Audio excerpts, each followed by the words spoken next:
Aesthetically nice looking, വളരെ simple ഡിസൈനോടും വളരെ ഉപയോഗിക്കാനും തൊടാനെല്ലാം നല്ല ഭംഗിയുള്ള ഒരു എക്യുപ്മെൻ്റ് ആണ് ഈ ഡ്രില്ലിങ്. ഇത് ഡ്രില്ലിംഗ് മെഷീൻ അല്ല ആക്ച്വലി, സോറി, ഇതൊരു സ്ക്രൂയിങ് മെഷീനാണ്. സ്ക്രൂയിങ് ആൻഡ് അൺസ്ക്രൂയിങ്, അതാണ് ഇതിൻ്റെ പർപ്പസ്. അപ്പോൾ നമ്മൾ മാനുവലി തിരിക്കുന്ന പ്രകാരം ഇത് നമുക്കിനി ഓട്ടോമാറ്റിക്കലി ഇത് ഉപയോഗിച്ചിട്ട് ചെയ്യാം. സൗകര്യമാണ് സംഭവം. പിന്നെ ഏറ്റവും ഇമ്പോർട്ടൻ്റ് ഇതിൻ്റെ ഡിസൈനാണ്, ഇതിൻ്റെ ലുക്ക് ആൻഡ് ഫീൽ വളരെ പോളിഷ്ഡാണ്.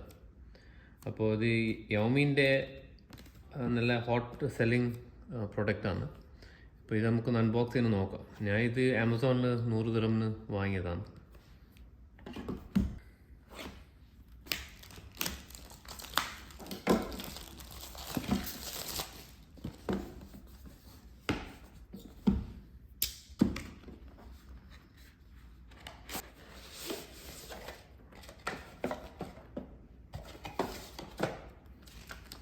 ഇത് മാനുവലെല്ലാം ചൈനീസിലാണ് എഴുതിയിട്ടുള്ളത്, ഇംഗ്ലീഷൊന്നും കാണുന്നില്ല. കംപ്ലീറ്റ് ചൈനയാണ്. ഇപ്പോൾ ഡൗൺലോഡ് ചെയ്യേണ്ടി വരും ഇംഗ്ലീഷ് വേർഷൻ. ഒരു രക്ഷയില്ല, ഫുൾ ചൈന. ഓക്കെ, അപ്പോൾ ഇതൊരു കേസും കൊണ്ടാണ് വരുന്നത്. വലിയ വെയിറ്റ്, അങ്ങനെ കാര്യമായ വെയിറ്റൊന്നുമില്ല. അതാണ് സംഭവം. എങ്ങനെയുണ്ട്? നല്ല അടിപൊളി കാണാൻ, വളരെ സ്മോൾ ആൻഡ് കോമ്പാക്ട്. ലൈറ്റ് എത്തുന്നുണ്ട് ഇത് അമർത്തുമ്പോൾ.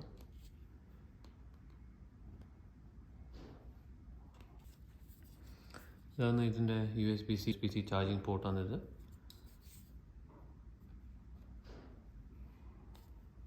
ഇപ്പോൾ 0-ലാണല്ലേ.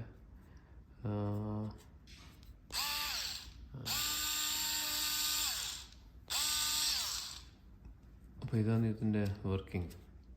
ലെഫ്റ്റ് തിരിച്ചു കഴിഞ്ഞാൽ ഓപ്പോസിറ്റ് ഡയറക്ഷനിലാണ് തിരിക്കും.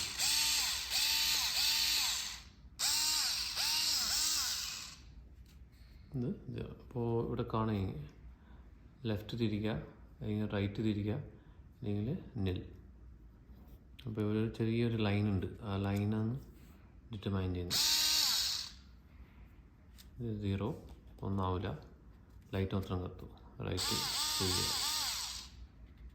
ഇതന്നെ എൻ്റെ ഫങ്ഷനാലിറ്റി. വളരെ നൈസ്. നല്ല ഒരു തോക്ക് പിടിക്കുന്ന പോലുണ്ട്, പക്ഷേ അതേസമയത്ത് ഉപയോഗിക്കാൻ ഡെഫിനറ്റ്ലി ഒരു പ്ലഷറാണ്. ഇത് ടെസ്റ്റ് ചെയ്യണം. പക്ഷേ ഇപ്പോൾ ഇതിൻ്റെ ഉള്ളിൽ എന്താ പറ്റും, ഇതിൻ്റെ സാധനങ്ങൾ കാണിക്കുക. ഇതിൻ്റെ ആക്സസറീസ് നല്ലൊരു ബോക്സിലാണ് വരുന്നത്. ഇതിൻ്റെ ചിഹ്നമുണ്ട് യോമീൻ്റെ. അതിൻ്റെ സാധനങ്ങൾ. ഇത് നല്ല കോമ്പാക്റ്റാണ്, ഉറച്ചിട്ടിരുന്നുണ്ട്. ഇപ്പം ഇങ്ങനെ നമ്മൾ മറിച്ച് കഴിഞ്ഞാലും വീഴുന്നുണ്ടാവില്ല, ഉറച്ചിട്ട് നിൽക്കും. അപ്പം ഇതെല്ലാം ഇതിൻ്റെ കൂടെ വരുന്നത്. പിന്നെ ബോക്സിൻ്റെ പുറത്ത് എഴുതിയിട്ടുണ്ട് എന്തെല്ലാം വരുന്നത്, ഇവിടെ കാണാം. ഇതെല്ലാം ഈ ബോക്സിൻ്റെ ഉള്ളിലുള്ള ഷേപ്പ് സൈസ്. അപ്പോൾ ആദ്യം ഇത് നോക്കാം, ഇതെല്ലാം നിങ്ങൾക്ക് ആവശ്യമുള്ള സാധനങ്ങളുണ്ടോന്ന് ഇതിൻ്റെ ഉള്ളിൽ. ഓക്കെ, അപ്പോൾ ഇപ്പോൾ നമുക്ക് ഒന്നെടുത്ത് നോക്കാം. ഇതെല്ലാം ഏതാണ്? T20. ഇപ്പം ഞാൻ ഇപ്പോൾ ടോക്സ് T20 എടുത്തിട്ടുണ്ട്. പിന്നെ പോരാണ്ട് ഇത് എക്സ്റ്റൻഷനും ഉണ്ട് ഇതിൻ്റെ കൂടെ, അവരിത് വെച്ചാന്നിട്ടുണ്ട്. അപ്പോൾ ഇതിങ്ങനെ ഇത് കുത്തി നോക്കാം. ഇങ്ങനെ ഇട്ടാൽ മതിയല്ലോ, കണക്റ്റഡ്, എത്രയേ ഉള്ളൂ.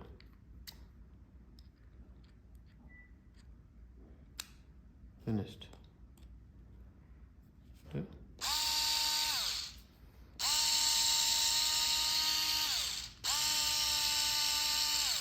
സ്പീഡൊന്നും കൺട്രോൾ ചെയ്യാൻ പറ്റുന്നില്ല, ഇത് ഒറ്റ സ്പീഡുകളുണ്ട്.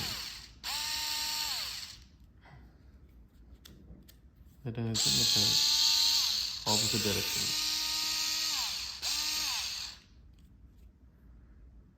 ഇനി മറ്റേത് എന്താണെന്ന് നോക്കാം.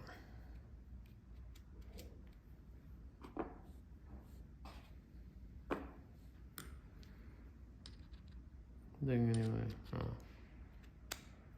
എന്താണെന്ന് വെച്ചാൽ ഹൈറ്റ് കിട്ടും.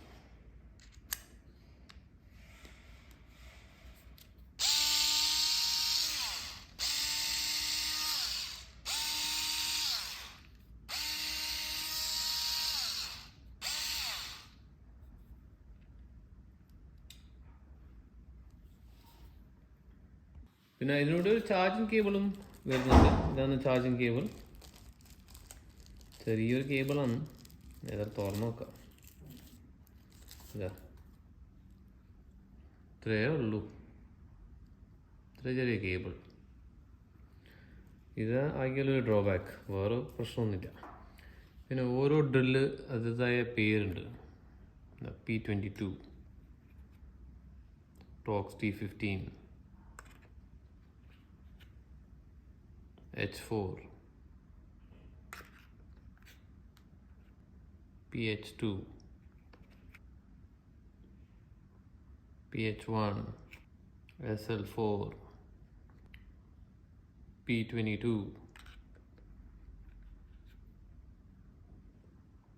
Talks T25. മക്കളെ അടിപൊളി. നമ്മളെപ്പോലത്തെ ആൾക്കാർക്ക് കുറച്ച് പണികളെടുക്കണമെങ്കിൽ ഇങ്ങനത്തെ കുറച്ച് ബ്യൂട്ടിഫുൾ പ്രൊഡക്ട്സ് എല്ലാം ഡിസൈൻ ചെയ്താൽ ഡെഫിനറ്റ്ലി ആർക്കായാലും ഒരു കാർപ്പൻ്റാകാൻ പൂതിയാവും. അടിപൊളി. വീട്ടുപണിക്ക് ഒരു വീട്ടിൽ ഡെഫിനറ്റ്ലി ഒരു മസ്റ്റ് സാധനമാണ്. വളരെ ഉപയോഗം, വളരെ സൗകര്യമാണ് ഇപ്പോൾ പണിയെടുക്കാൻ. Screwing and unscrewing. ഇത് ഡ്രില്ലറായിട്ട് ഉപയോഗിക്കരുത്. അതല്ല എൻ്റെ ഉദ്ദേശം.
ഇത് നമ്മളിവിടെ ചാർജിങ് വെച്ചിട്ടുണ്ട്. ഇത് ചാർജ് ചെയ്യുമ്പം റെഡായിട്ട് കാണിക്കും അതിൻ്റെ light, red indicator. Full charge ആയി കഴിഞ്ഞാൽ വേറെ ലൈറ്റായിട്ട് മാറും. അപ്പോൾ ഇത് ഫുൾ ചാർജ് ആയി കഴിഞ്ഞ് ഇപ്പോൾ ലൈറ്റ് റെഡിൽ നിന്ന് ഇപ്പോൾ വൈറ്റ് കളർ ആയിട്ടുണ്ട്. അപ്പോൾ ഇതിൻ്റെ അർത്ഥം ഫുൾ ചാർജാണ്.